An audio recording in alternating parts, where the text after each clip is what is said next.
भैया लक्ष्मण ने कहा क्या हुआ? इन्होंने कहा भैया फूल बाद में तोड़ना, पहले उधर तो देखो। और राम ने जब कहा तो लक्ष्मण भैया देखे माता जगत जननी माता सीता जी और प्रभु की नजर एक दूसरे से लगे हुए थे। तब प्रभु ने कहा कि लक्ष्मण ये वही सीता हैं जिनके विवाह के लिए धनुष यज्ञ हो रहा है। ये वही सीता हैं जिनके लिए धनुष यज्ञ हो रहा है। ये बाग में सरोवर के पास एक गौरी जी का मंदिर है, माता गौरी का मंदिर है, पूजा करने के लिए आई हैं।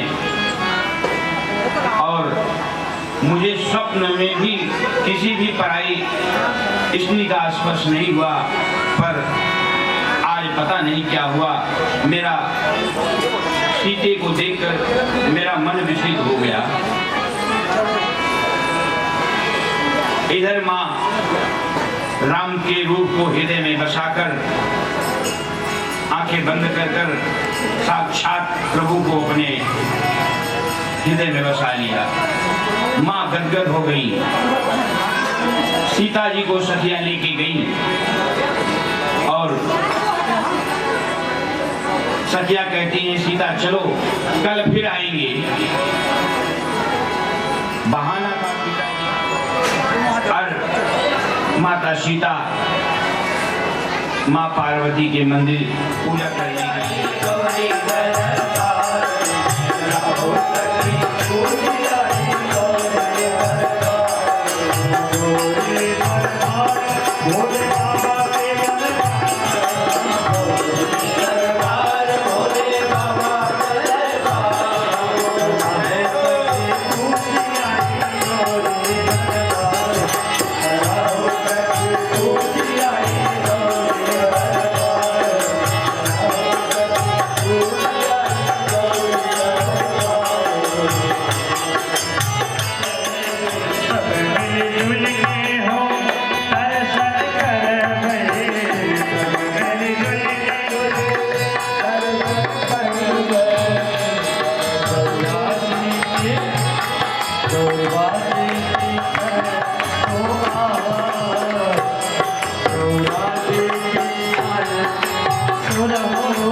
माता सीता को लेके आई थी तो माता आधा पूजा की थी और जबरन लेके आई।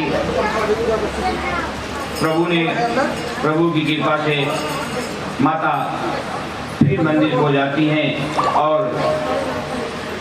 जगत जननी माता पार्वती की वंदना करती हैं, स्तुति करती हैं। अरे जय जय जय गिरिराज किशोरी, जय महेश मुख चंद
हिमाचल की पुत्री पार्वती आपकी जय हो।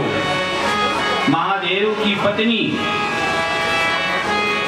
गणेश 6 मुख वाले कार्तिकेय की माँ, हे जगत जननी आपकी जय हो, जय हो।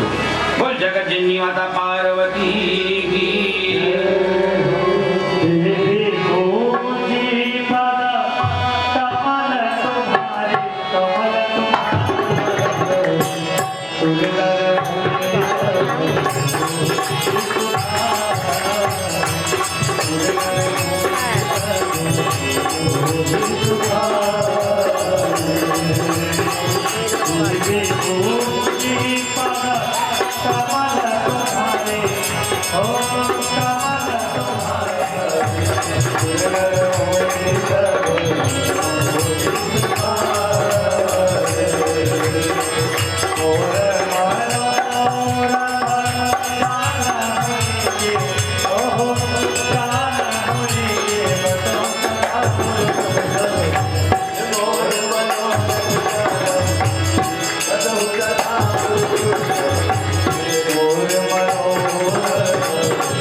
और न अंत है।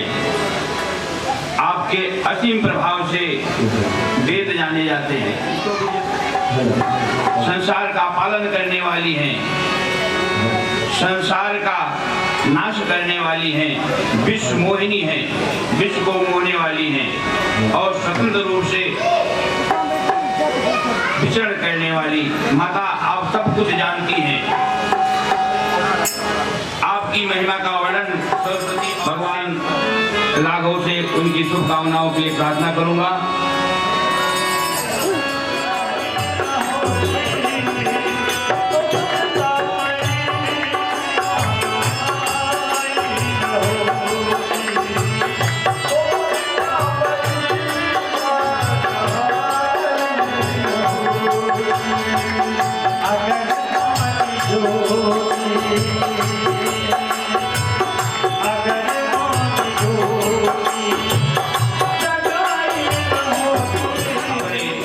मीठी वाणी से बोलेंगे,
सीता जी को मनचाहा वर दिया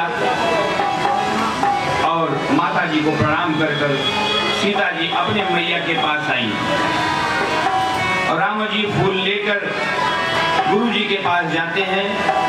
गुरु जी से कुछ भी नहीं छुपाया, विश्वामित्र महाराज से उन्होंने कुछ भी नहीं छुपाया और गुरु जी ने अपने नेत्रों को बंद किया और देखते हैं सीता जी और राम के बीच में क्या हुआ, तो आशीर्वाद देते हैं।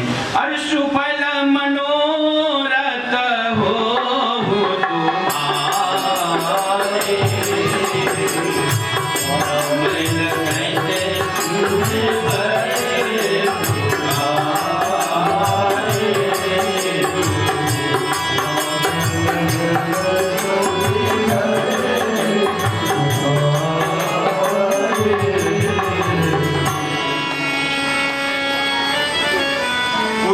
करने के बाद विश्राम हुआ। प्रातः काल धनुष्य भी होना था। जनक जी शतानंद जी महाराज को भेजकर राम लक्ष्मण तथा गुरु जी को बुलवाया रंगभूमि पर। राम जी जब रंगभूमि पर आए तो राम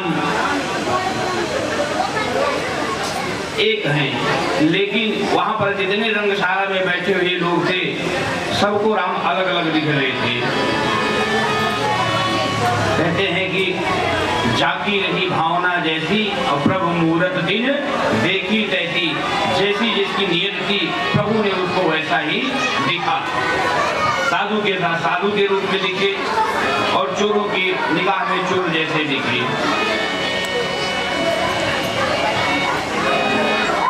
जिनके रही भावना जैसी, प्रभु उसी भावना के साथ सबको दर्शन दिया।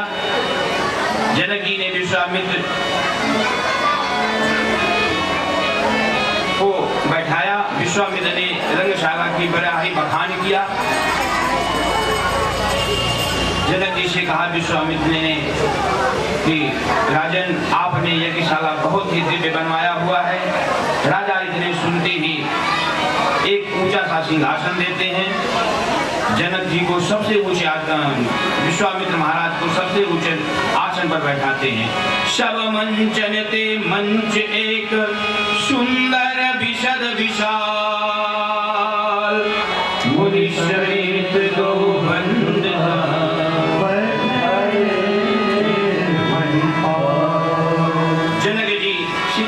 सखियों को आदेश देते हैं कि सीता जी को रंगशाला में लाया जाए। मेरी मैया जगत जननी जानकी जी हाथ में जयमाला लिए प्रवेश करती है। मैं आपको बताऊं, जैसे ही माँ यज्ञशाला में प्रवेश करती हैं,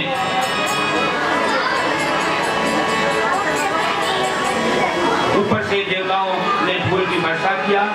जितने नर नारी थे माँ को देखकर सब मोहित हो गए। इतना सुंदर दिव्य था, इतना बढ़िया ढंग से सजाया गया था माँ जी को, और माँ का रूप देखकर सब मोहित हो गए। सीता जी अपने माँ के पास जाके बैठ जाती हैं।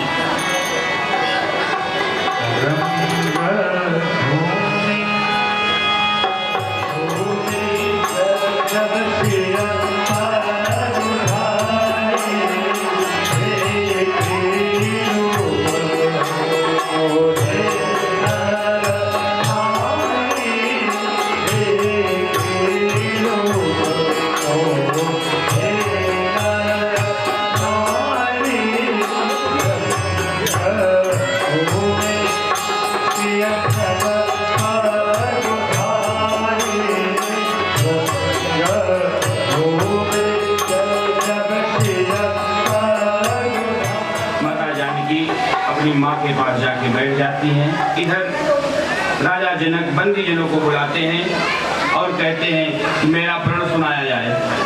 बंदी जन कहते हैं कि हे महामहोत्सव समारोह, राजा के प्रण का परिचय है, राजा के प्रण का परिचय है, अवसर है परिणाम यही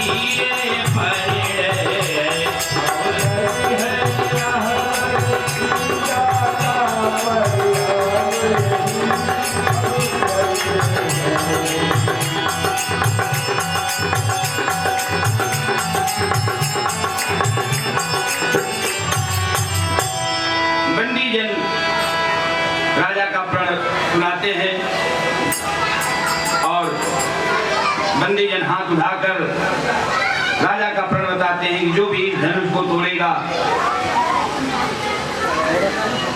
उसी के साथ सीता का स्वयंवर होगा। जितने दीप के राजागण आए थे सब ध्यान से सुने। ये शिव जी का पिनाक धनुष है और जो इस पिनाक धनुष को तोड़ेगा उसी के साथ सीता का स्वयंवर होगा। अब पिनाक धनुष का नाम पिनाक क्यों पड़ा?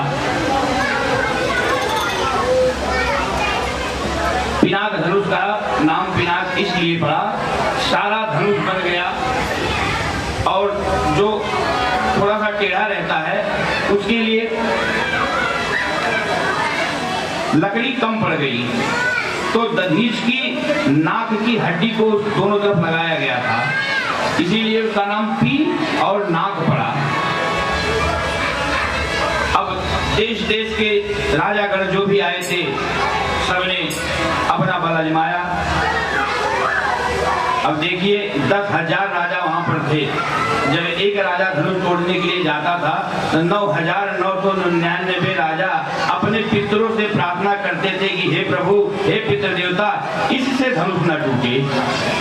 अब एक बेचारा हो तो मना के जाता था अपने पितरों को, अपने देवताओं को, लेकिन 9,999 लोग बदुआ भी देते थे कि भगवान इससे हाथ धनुष ना टूटे। 9,099 राजा प्रार्थना करते थे, अकेला एक बंदा जाता था। जाते जाते बारी बारी सबने अपना बल आजमा लिया। कोई लेट जाता था, कोई सो जाता था, पूरा ताकत लगा लिया। कुछ लोग मिलकर एक हम किसे कहें बलिशाली हो, हम किसे कहें बलिशाली हो, हमको तो विश्वास हुआ पृथ्वी वीरों से खाली है, हमको तो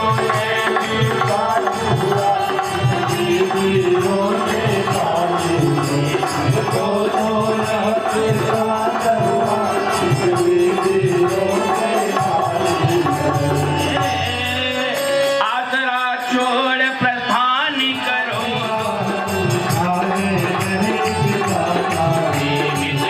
स्वर काया भातर सुनना जितनी गणता भी हुए, मैथिली कुमार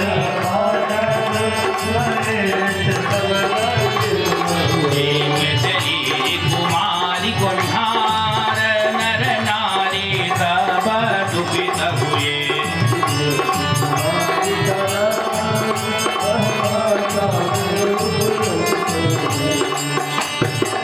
नाना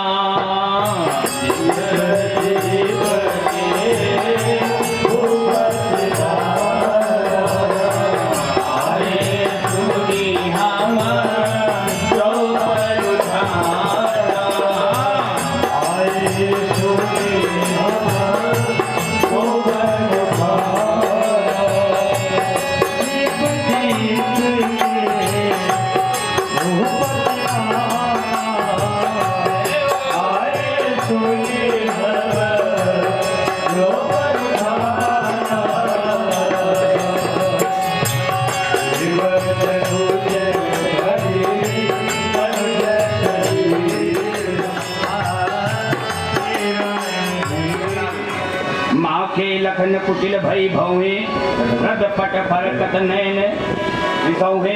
अब लखन लाल के आंख लाल हो गए, लक्ष्मण क्रोध से भर गए और कहिए जाने कहिए जनक जस अनुचित बानी,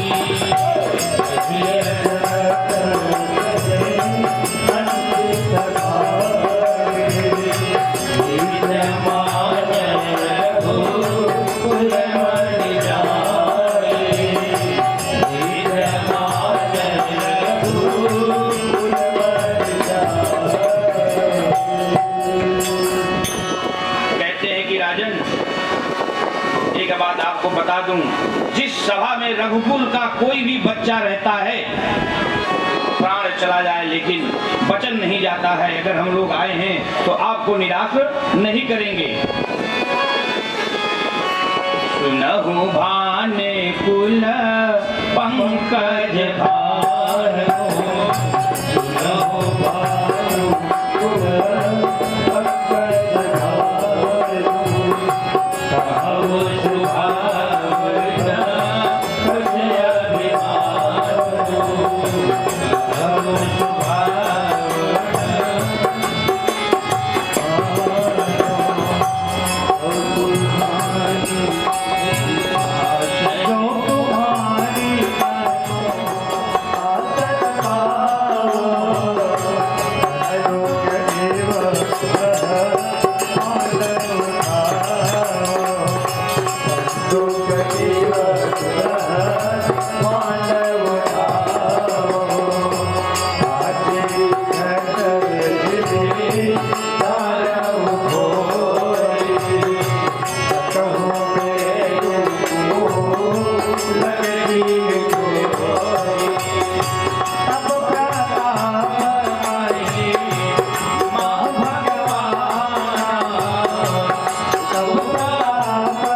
प्रकार मैं पूरा का पूरा ब्रह्मांड ही उखाड़ कर फेंक दूं।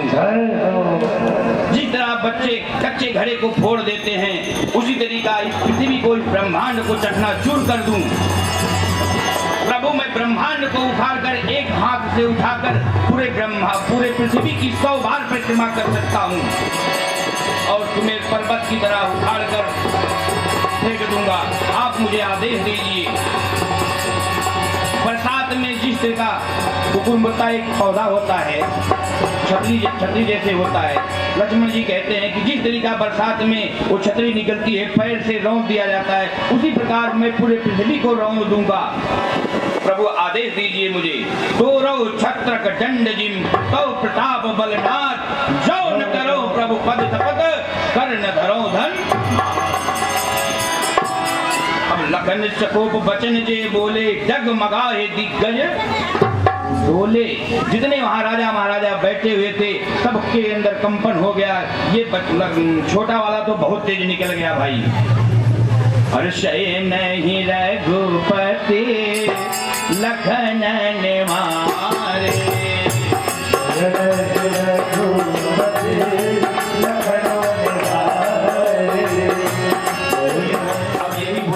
लखनलाल जो है धनुष के पास पहुंच गए। जब धनुष के पास पहुंचे तो भगवान सोच रहे हैं धनुष तो मुझे तोड़ना है, छुटके हाथ मार जाएगा, क्या लग रहा है। गुरु जी ने इशारा में भैया प्रभु राम को इशारा किया, अरे बुलाओ उसको, जल्दी बुलाओ, अन्यथा सब गड़बड़ हो जाएगा। तो प्रभु राम ने इशारा किया लक्ष्मण को।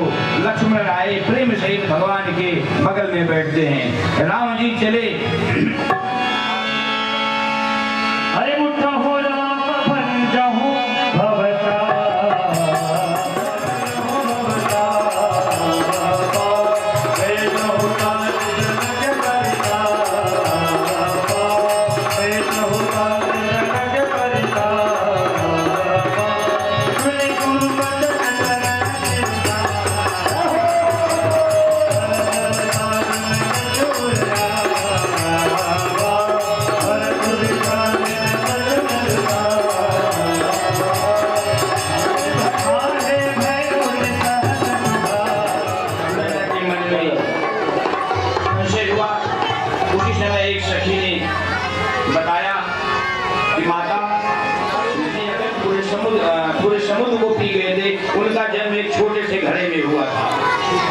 देखने में छोटे लगे घाव करे गंभीर। तो देखने में छोटे लग रहे हैं, लेकिन आप भरोसा कीजिए इनके ऊपर और प्रभु की इच्छा होगी तो निश्चय ही धनुष को ये उठाएंगे।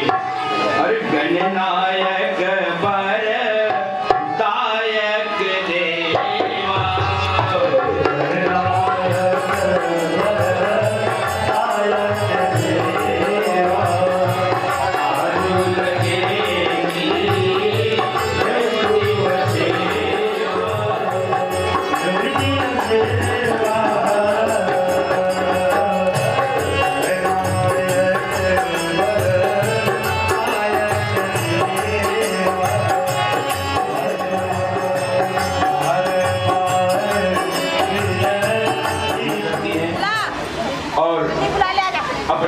पर बैठ जाती हैं। बैठने के बाद मन ही मन धनुष के पास माता जी पहुंच जाती हैं और धनुष के पास पहुंचती हैं और पृथ्वी माता अपनी माता से प्रार्थना करती। देखिए जब कोई शादी होती है, पृथ्वी माता धरती माता से उन्होंने निवेदन किया, प्रार्थना किया कि माँ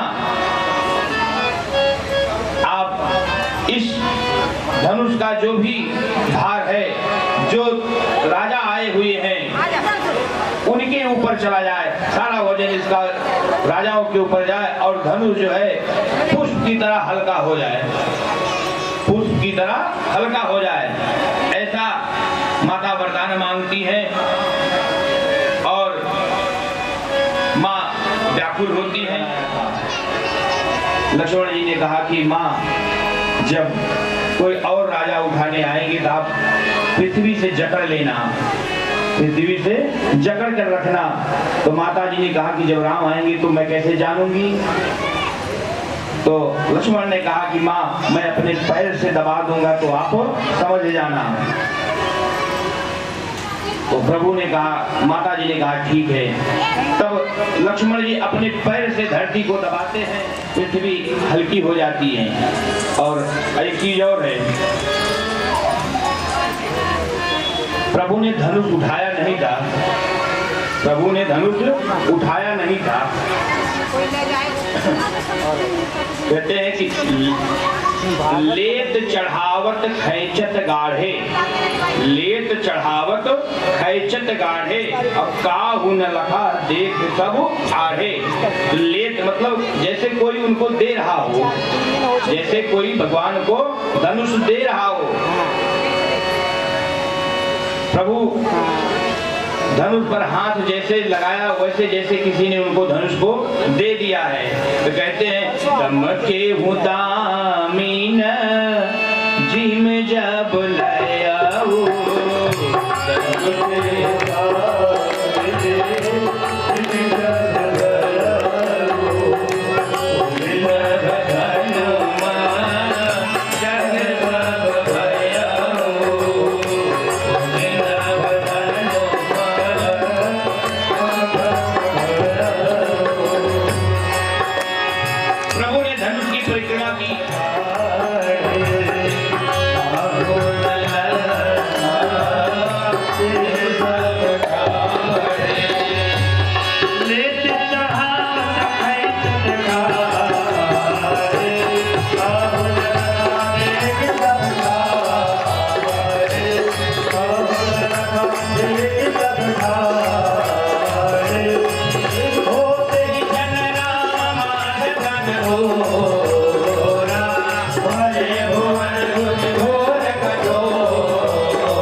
धीरे नजदीक होते हुए राम जी कोशिश कर रहे हैं और सीता जी भी कोशिश कर रही हैं जयमाल डालने के लिए। रुकिएगा, थोड़ा धीरे से रखो राम जी, अरे ब्याह तो होगा ही है।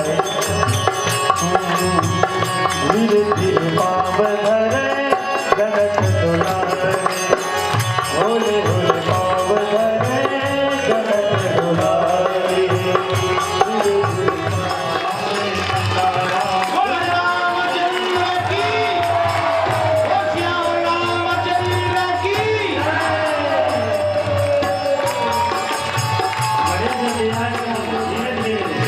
चलिए कोई बात नहीं,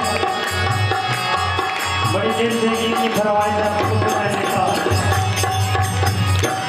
जो भी चाहिए जो भी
देते जाओ, एक लोग आगे से पकड़ाते जाओ।